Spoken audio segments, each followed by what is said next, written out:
오늘 말씀은 고린도전서 13장입니다. 그 중에 제1은 사랑이라 라는 주제로 말씀을 전하겠습니다. 하나님께서 당신의 몸된 교회를 허락하시고 그 교회에 다양한 직분들과 은사들을 허락하셨습니다. 각자 다르지만 그 다른 것으로 하나님께 영광을 돌리게 하셨죠. 바울은 다양한 은사와 직분과 사명을 이야기하면서 너희는 더욱 큰 은사를 사모하라. 내가 또한 가장 좋은 길을 너희에게 보이리라고 했습니다. 은사 중에서도 큰 은사가 있고 길 중에서도 좋은 길이 있다는 말씀입니다. 누구라도 크고 좋은 것을 좋아하는 것은 당연하지 않겠습니까? 그 좋은 것을 기대하는 자들에게 바울은 이렇게 말합니다. 1절 내가 사람의 방언과 천사의 말을 할지라도 사랑이 없으면 소리나는 구리와 울리는 꽹과리가 되고, 사람의 방언도 특별하겠지만 천사의 말은 더욱 특별하지 않겠습니까? 물론 어떤 것이 천사의 말인지 천사의 말을 실제로 들어본 자들은 없을 것입니다. 다만 천사라고 하면 특별한 존재의 상징이기에 천사의 말도 특별한 말로 보여집니다. 이렇게 특별한 것을 가지고 있다고 하더라도 사랑이 없으면 절대로 특별할 수 없다라고 하십니다. 또한 예언의 능력, 모든 비밀, 모든 지식을 알고 심지어 산을 옮길 만한 믿음이 있다고 해도 사랑이 없으면 아무것도 아니라고 합니다. 더 나아가 자신의 모든 것으로 구제하고 자신의 몸을 불사르게 내어줄지라도 사랑이 없으면 아무 유익이 없다고 합니다. 와, 도대체 사랑이 뭐길래 이 모든 것들보다 더 중요하다고 하는 것일까요? 골로새서 3장 14절 이 모든 것 위에 사랑을 더하라. 이는 온전하게 매는 띠니라 고 했습니다. 사랑은 마치 문장의 마침표와 같습니다. 이 모든 것에 사랑을 더하지 않으면 완전할 수 없기 때문이죠. 요즘 젊은이들은 정장을 하더라도 허리띠를 잘 하지 않지만 성경이 기록되던 시대엔 허리띠가 옷 입는 일의 결론이었습니다. 이것이 바로 그와 같은 역할을 한다는 겁니다. 그렇기 때문에 바울은 사랑이 없으면 아무것도 아니고 아무런 유익도 없다고 한 것입니다. 앞장에서 가장 큰 은사와 제일 좋은 길을 보이겠다고 했는데 바울의 논리에 의하면 이것은 당연히 사랑입니다. 사랑이 제일 큰 은사이고 제일 좋은 길입니다. 믿음 생활을 하면서 많은 성도들은 눈에 띄는 은사를 사모하죠. 예언이나 방언, 신유의 은사 등등을 말입니다. 그러나 하나님께서 강조하시는 것은 그 모든 것을 온전하게 하는 사랑입니다. 4절부터 8절은 사랑은 이라는 말로 사랑의 특징을 설명합니다. 이 내용은 1절부터 3절에 사랑이 없으면 이라는 말과 조화를 이룹니다. 오늘날 우리 사회에서 일어나는 수많은 병폐들의 근본적인 원인을 추적해보면 사랑의 문제라고 할 수 있겠습니다. 사랑하지 않기 때문에, 사랑할 수 없기 때문에 갈등과 반목, 분쟁과 다툼이 나오죠. 사랑이 없기 때문에 용서가 되지 않고 사랑이 없기 때문에 하나가 되지 않는 것입니다. 이와 같은 사랑의 특징을 생각하면서 바울이 말한 사랑이 어떤 것인지를 보겠습니다.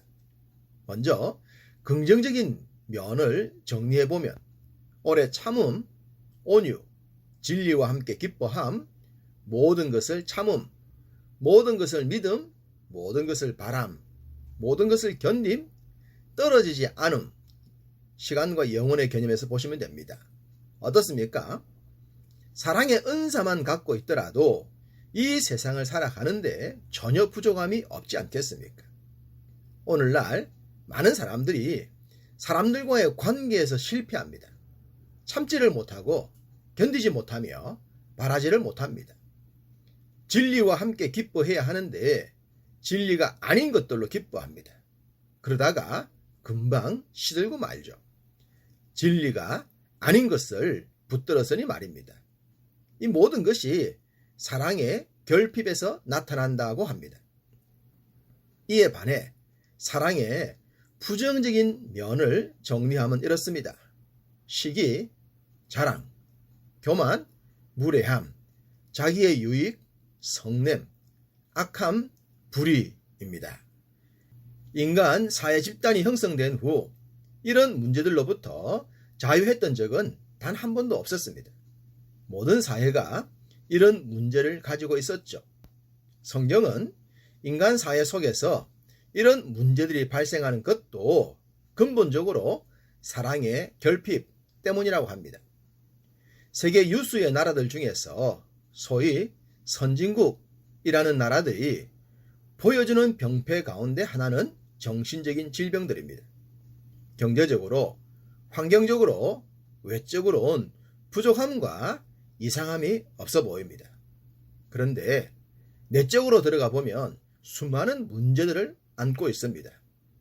치솟는 자살률, 온갖 종류의 정신적 질병들, 남녀의 질서를 무시한 온갖 종류의 추태들, 거기에다 동양인을 무시하거나 유색인을 무시하는 집단 행동들, 이기적이고 편파적인 행동들 등등 이루다 열가지 못할 정도입니다.